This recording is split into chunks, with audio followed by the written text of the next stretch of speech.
हरे कृष्ण दोस्तों, मैं हूं अनुज शर्मा। समंदर किनारे एक गांव था। उस गांव में रहती थी सुखियां, भगवान श्री कृष्ण की अनन्य भक्त, ठाकुर जी की अनन्य भक्त। सबके घर में झाड़ू पोछा करती, चूल्हा चौका करती, सबके काम करती और सुबह शाम खुद से फूल चुन चुन कर लाती, फूलों की माला बनाती, अपने ठाकुर को फूलों की माला पहनाती। सारे काम करती कृष्ण कृष्ण कहते हुए, राधे राधे कहते हुए। पूरे दिन सिर्फ मन में एक ही बात चलती थी, मेरे कृष्ण, हरे कृष्ण, राधे कृष्ण, कृष्ण कृष्ण, और कुछ नहीं। लोग पागल कहने लगे थे।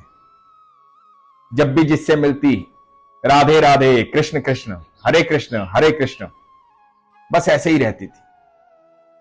दीवानी थी इसलिए लोग पागल बोलते थे। दीवानी थी कृष्ण की, ठाकुर की, और कृष्ण भी बेहद प्यार करते थे उनसे।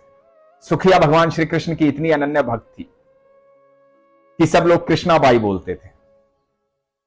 कोई भी सुखिया की जब बातें करता तो बोलते कृष्णाबाई, कृष्णाबाई फला के घर गई है, कृष्णाबाई उसके घर गई है, वहां मिलेगी कृष्णाबाई। तो एक दिन हुआ यूं कि कृष्णाबाई सो रही थी। भगवान श्री कृष्ण सपने में आए। भगवान श्री कृष्ण ने कहा कि तू कल शाम से पहले यहां से चली जाना, भूचाल आने वाला है, ये सारा गांव डूब जाएगा, जलमग्न हो जाएगा, तो यहां से बाहर चली जाना। सुबह सुखिया उठी, कृष्णाबाई उठी। उठ करके उसने सबको गांव में कहा कि सुनो, भगवान ने बताया गांव डूब जाएगा आज,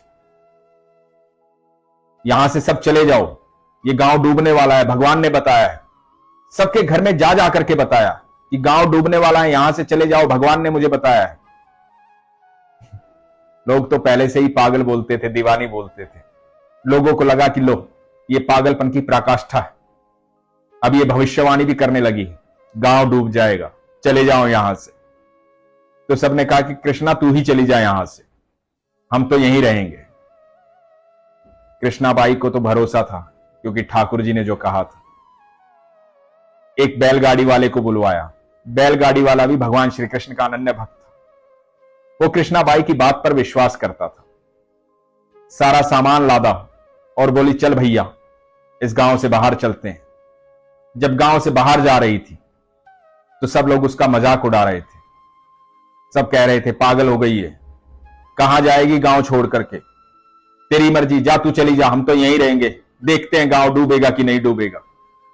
बड़ी आई भविष्यद्वक्ता सीमा के पास पहुंचने वाली।